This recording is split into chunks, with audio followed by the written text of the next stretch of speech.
大家好，我是小青。大碗里加1勺面粉，再用同樣的勺子先加2勺清水，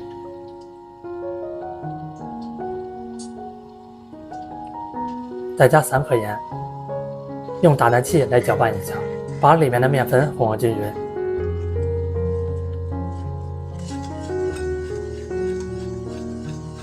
大概需要5分鐘左右，把面搅揉均淨就可以了。这個時候再用同樣的勺子再加入1勺清水。準備一把小蔥切成蔥花，做這的美食多放一點小蔥更好吃。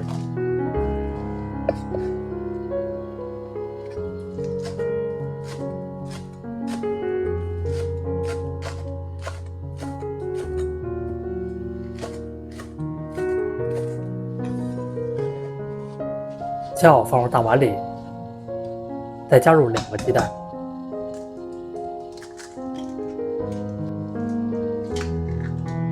調味加一點點松露餡、胡椒粉去腥增香，繼續來攪拌一下。我每天都會分享一道家常美食食譜，感謝您在影片下方為我點個讚及訂閱支持一下，非常感謝。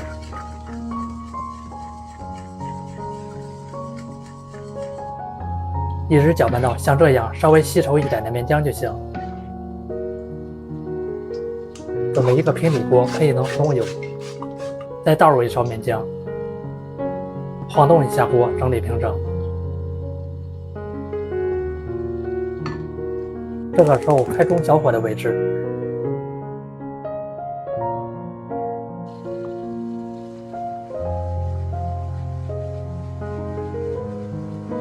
裡面烙到定型的时候，表面噴一層油锁住水分。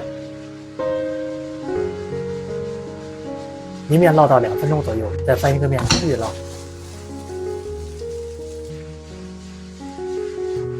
烙這個餅比較快，也容易熟，全程大概烙4分鐘左右，把兩面都烙到凸象微黃就可以了，看着就好吃。再放入盤子裡面，繼續來點食用油，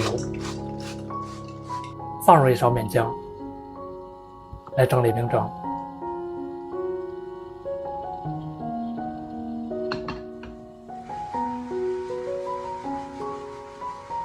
還是同樣表面定型，再噴一層食用油。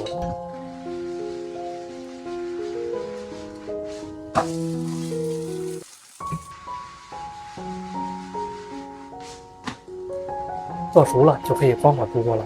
这么一道雞蛋水餅就做好了，吃起來的口感是柔軟柔軟的，蔥香味濃郁。